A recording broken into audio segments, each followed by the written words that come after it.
Video, I'm going to explain to you how to revise for your end of year exams. So make sure you're listening carefully and maybe making some notes in your book.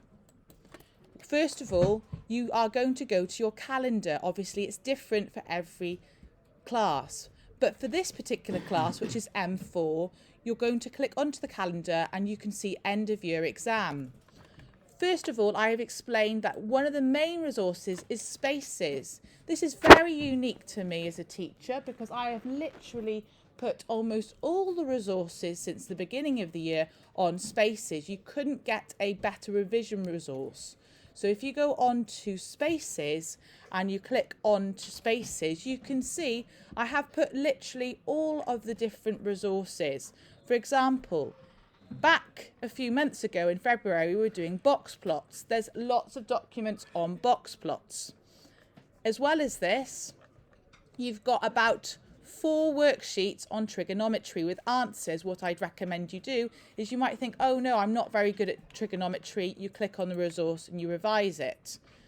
If you want something specific, you go search in the chat, and let's say you're quite bad at expanding, or let's say Pythagoras. You search for Pythagoras and you have a look for where you can find Pythagoras. If you click onto this, there is a flip grid, for example, on Pythagoras, which links exactly to the starter. As well as this, recently, if you have read ManageBack, you would see there's loads of resources on MathsWatch. MathsWatch is brilliant because it has videos. So let's go to the assignments. Let's have a look. M4 revision. I have put roughly 300 questions on MathsWatch. So let's have a look at that preview. You can see there's loads of questions here. This covers a lot of the exam. Remember, for M4, your course is a little bit more difficult than MathsWatch, so you're not going to get absolutely everything. So for that, you could go on to Inspired. If you're not sure how to do it, there are hundreds and hundreds of videos.